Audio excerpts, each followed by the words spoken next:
Violence is regrettably a large part of everyday Caribbean reality, but within the larger theatre of violence are even darker places, like the violence towards women and children. It is in these dark places that Guyanese activist Karen D'Souza has ventured to bring light. Karen has been working with children, underprivileged children and women victims of abuse for a number of years. She's a strong woman and she's fearless, she's very brave. D'Souza began this journey in 1986 when she co-founded the organization Red Thread with 6 other women. All the women were politically active, but the great innovation of Red Thread was that it eschewed party affiliation, which in Guyana was unprecedented given its divisive racial politics.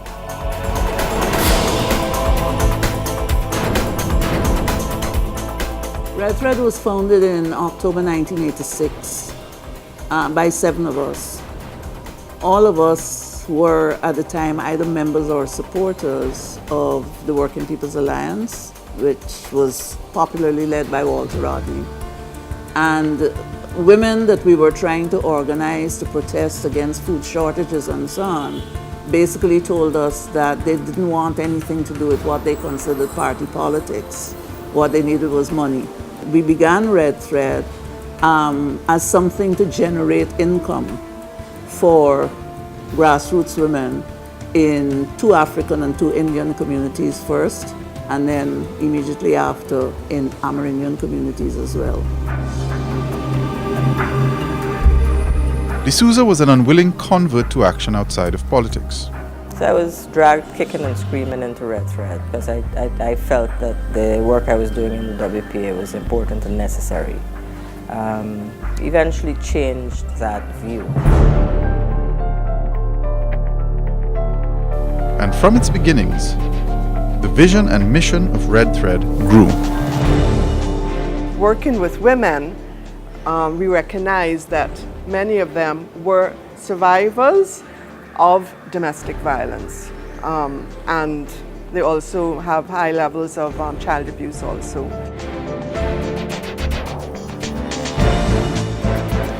In addressing the violence against women, the police intimidation, legal harassment, and harassment of their political lives had taught the founders lessons they could use to help the poor.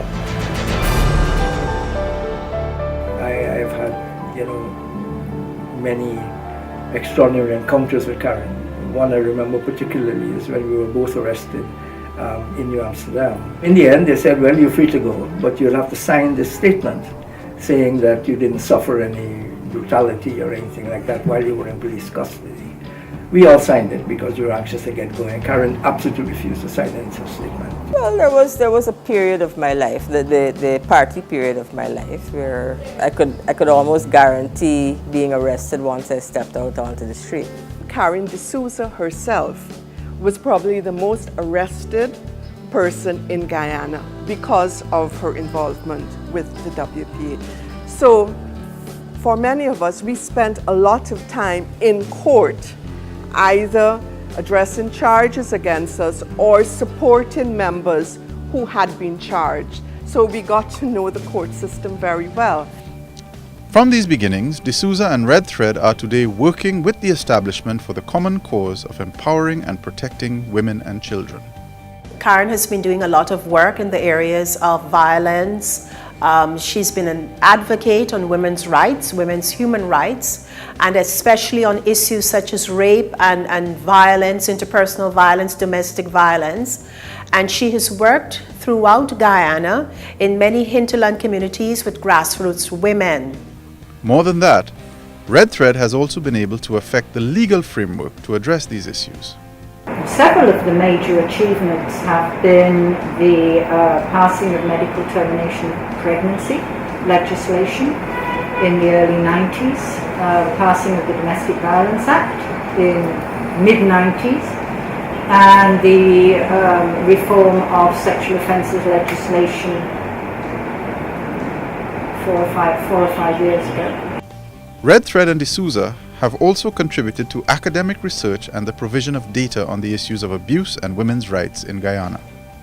For all her work, D'Souza is extremely diffident and downplays her own individual effort. The culture, our culture, looks for leaders in a certain way, looks for individuals and selects individuals. But we don't spend a lot of time recognizing the enormous heroism that goes into bringing up children, raising children, among the poor I'm talking about. Nonetheless, D'Souza's and Red Thread's efforts have had the effects in the places they matter the most. Red Thread don't really give you finance support, but mostly they give you tools so that you could help yourself. Basically, that's what worked for me. The independence that they give you and the self-confidence that you take away. So that's what I would try to help other women or girls that would come to Red Thread. I was privileged to be able to give her an award, the Woman of Courage Award, which the U.S. government offers to women throughout the world who are doing great things on behalf of women. To her, getting an award, while wonderful and great for the organization she represents, it wasn't as important as getting out there and doing everything she could to help people. For these reasons, Karen D'Souza is the Anthony N. Sabga Caribbean Awards for Excellence Laureate in Public and Civic Contributions for 2014.